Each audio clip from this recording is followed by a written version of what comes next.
ಗುರುಜಿ ಈಗೇನು ತಿಳಿಸ್ಕೊಡ್ತಿದ್ದೀರಾ? ನೀವು ಹೇಳಿದ್ರಿ ನಾವು ಲಕ್ಷ್ಮೀನಾರಾಯಣ ಹೃದಯ ಕಮಲ ಸ್ತೋತ್ರವನ್ನೇನಾದ್ರೂ ಪಠಿಸ್ತಾ ಬಂದ್ರೆ ಹೆಣ್ಮಕ್ಳನ್ನೆಲ್ಲ ಬಿಟ್ಬಿಡಿ, ಯಾಕಂದ್ರೆ ಮನೆಯ ಸುಭೀಕ್ಷೆಗೋಸ್ಕರವೇ ಅಲ್ವೇ ಅವರು ಕೂಡ ಪ್ರಾರ್ಥಿಸೋದು ದೇವರಲ್ಲಿ ಅಂತ, ಅವರವರ ಭಾವಕ್ಕೆ ಬಿಟ್ಟಿದ್ದು ಅನ್ನೋ ಹಾಗೆ ಹೇಳ್ತಿದ್ರಿ. ಮುಂದಿನ ದಿನಗಳಲ್ಲಿ ನಾವು ಹೇಗೆ ಪಠಿಸ್ತಾ ಹೋಗ್ಬೇಕು ಗುರುಜಿ ನವರಾತ್ರಿಗಳಲ್ಲಿ? ನವರಾತ್ರಿ ಬಹಳ ಮುಖ್ಯವಾಗಿರ್ತಕ್ಕಂಥದ್ದು. ಏನೇ ಒಂದು ವಿಚಾರಗಳು ತಿಳಿಸಿದ್ರೆ 9 ದಿವಸ ಒಂದನ್ನು ಹೇಳಿದ್ದೀನಿ, ಒಂದನ್ನು ಜ್ಞಾಪಕ ಇಲ್ಲ, ಒಂದನ್ನು ಮರ್ತು ಹೋಗಿದ್ದೀನಿ ಅನ್ಕೊಂತಾ ಇರಬೇಡಿ. ಗುರುಗಳೇ ನಾನು ಮರ್ತೇ ಹೋದೆ, ಟಿವಿ ಆರಿಸ್ಬಿಟ್ಟಿದ್ದೆ, ಹೀಗೆ ಕೂತಿದ್ದೆ, ಹಾಗೆ ಕೂತಿದ್ದೆ ಅಂತ ಆಮೇಲೆ ಸ್ಮರಣೆ ಮಾಡ್ಕೋಬೇಡಿ. ಪ್ರತಿದಿನ ನಿಧಾನವಾಗಿ ಅರ್ಜೆಂಟ್ ಇಲ್ಲದೆ ಪ್ರತಿದಿನ ಹೇಳ್ಕೊಂಡೇ ಬರ್ತಿದ್ದೀನಿ. ಆದರೂ ಈ 9 ದಿವಸ ಸ್ಪೆಷಲ್ ಅಂಥೇಳಿ ವಿಶೇಷವಾಗಿ ಜೀ ಕನ್ನಡ ವಾಹಿನಿ ಮುಖಾಂತರ ವಿಚಾರಗಳು ತಿಳಿಸ್ಬೇಕು.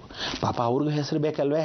ಜೀವನ ಹೇಗೆ ಅಂದರೆ ಒಂದು ವಿಶೇಷವಾಗಿರ್ತಕ್ಕಂಥ ಪ್ರತಿಯೊಂದು ವಿಚಾರದಲ್ಲಿ ಭಗವಂತನ ಕೃಪಾ ಕಟಾಕ್ಷ ಅಡಗಿದೆ ನೋಡಿ. ಒಂದು ಬಳ್ಳಿ ಮೇಲೆ ಬರಬೇಕು ಅಂದರೆ ಇನ್ನೊಂದು ಆಧಾರ ಇರಬೇಕು.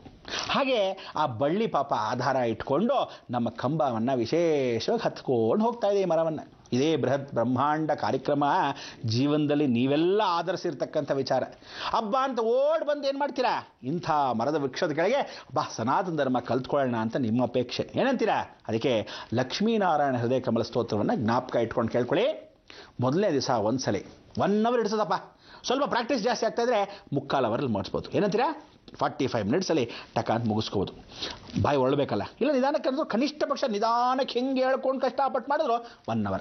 ಸೊ 1 hour ಅಂದರೆ ಸೆಕೆಂಡ್ ಡೇ 2 times ಹೇಳ್ಕೋಬೇಕು, ಥರ್ಡ್ ಡೇ 3 times ಹೇಳ್ಕೋಬೇಕು, ಫೋರ್ತ್ ಡೇ 4 ಸಲ ಹೇಳ್ಕೋಬೇಕು, 5 ದಿವಸಕ್ಕೆ 5 ಸಲ ಹೇಳ್ಕೋಬೇಕು, 6 ದಿವಸಕ್ಕೆ 6 ಸಲ, 7 ದಿವಸಕ್ಕೆ ಗೊತ್ತೇ ಇದೆಯಲ್ಲ, 8 ದಿವಸಕ್ಕೆ 8, 9 ದಿವಸಕ್ಕೆ 9, ಹೀಗೆ 9 ದಿವಸಗಳ ಕಾಲ 9 ಸಲ ಹೇಳ್ಕೊಂಡಾಗ ಟೈಮ್ ಎಲ್ಲಿದೆ? 9 hours ಕಂಟಿನ್ಯೂಸ್ ಕೂತ್ಕೊಳ್ಳೋಕ್ಕಾಗತ್ತೇನ್ರಿ?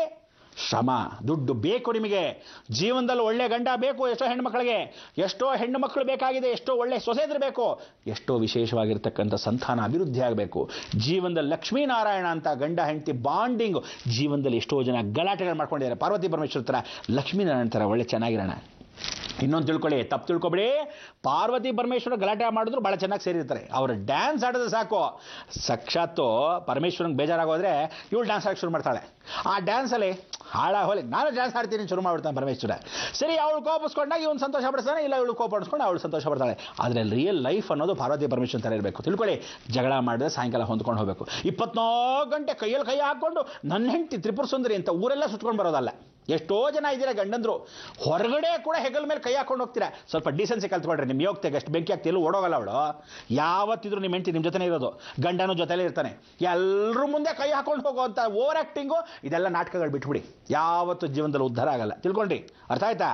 ಇಷ್ಟು ಜನ ಇದ್ದಾರೆ, ಎಷ್ಟೋ ಜನ ಬೈಕೊಂತಾರೆ, ಏನು ತುಂಬ ತ್ರಿಪುರ ಸುಂದರಿ ಇವಳನ್ನ ಕೈ ಹಾಕೊಂಡು ಕರ್ಕೊಂಡು ಹೋಗ್ತಾನೆ, ಎಲ್ಲಿ ಓಡೋಗ್ತಾಳೆ ಏನೋ ಅಂತ. ಅಥವಾ ಗಂಡ ತುಂಬ ಚೆನ್ನಾಗಿದೆ, ಹ್ಯಾಂಡ್ಸಮ್, ಇವಳು ಪಾಪ ಕಪ್ಪಗಿರ್ತಾಳೆ, ಎಲ್ಲೋ ಸಿಕ್ಬಿಟ್ಟು ಅದೃಷ್ಟಕ್ಕೆ ಮೇಲಿಂದ ಕುಲಾಯಿಸ್ಬಿಡ್ತು, ಮುತ್ತಿನಂಥ ಗಂಡ ಅಂಥೇಳಿ ಇನ್ಯಾವಳ ಕಣ್ಣಾಕ್ಬಿಟ್ರೆ ಹಿಂಗೆ ಹೆರ್ಗಾಕೊಂಡು ಕರ್ಕೊಂಡೋಗಿ.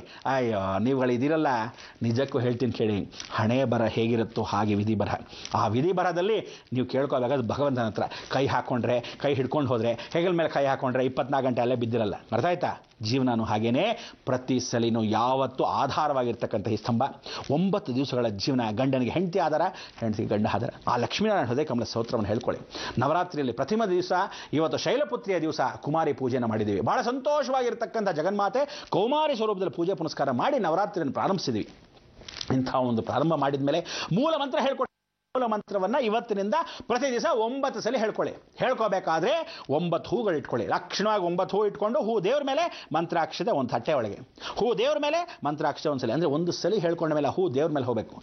ಅಮಾವಾಸ್ಯೆ ದಿವಸ, ಪೌರ್ಣಿಮೆ ದಿವಸ ಮಾತ್ರ ನೀವೇನು ಮಾಡಬೇಕು? 9 ಬೇರೆ ಬೇರೆ ಹೂವು, 9 ವಿಧವಾದ ಅಕ್ಷತೆ. ಅದಕ್ಕೆ ಆ ರೀತಿ ನಮಸ್ಕಾರಗಳನ್ನ ತಿಳಿಸ್ಕೊಂಡ್ಬೇಡ. ಇವತ್ತು ಮಂಗಳವಾರ ಸಮಯ ಬಂತು, ಏನು ಮಾಡೋಣ, ಸ್ವಲ್ಪ ಜಾಸ್ತಿ ಹೇಳ್ಕೊಳ್ಳೋಣ ಅಂದ್ಕೊಂಡ್ವಿ. 1.5 hour ಪ್ರೋಗ್ರಾಮ್ ಮಾಡೋಣ, 2 hours ಬೇಡ, ಶಾರ್ಟ್ ಆ್ಯಂಡ್ ಸ್ವೀಟ್, ಸಿಹಿಯಾಗಿರಬೇಕು. ಸುಮ್ಮನೆ ತುಂಬ ಸಿಹಿ ತಿಳ್ಕೊಂಡ್ರೆ ಶುಗರ್ ಜಾಸ್ತಿ ಆಗ್ಬಿಡುತ್ತೆ. ಅದಕ್ಕೋಸ್ಕರ ಇಂಥ ಒಂದು ಸಿಹಿ ವಾತಾವರಣ ನಿಮ್ಮಲ್ಲಿ ನಮ್ಮಲ್ಲಿ ಯಾವತ್ತು ಬೆಳೆದಿರಲಿ. ನವರಾತ್ರಿಗಳು ಎಂದೆಂದು ರಾತ್ರಿ ಆಹಾ ಆನಂದವಾಗಿರಲಿ ಅಂತ ಹೇಳ್ತಾ, ಲೋಕ ಸಮಸ್ತ ಸುಖಿನೋ ಭವಂತು, ಸನ್ಮಂಗಳಾನಿ ಭವಂತು.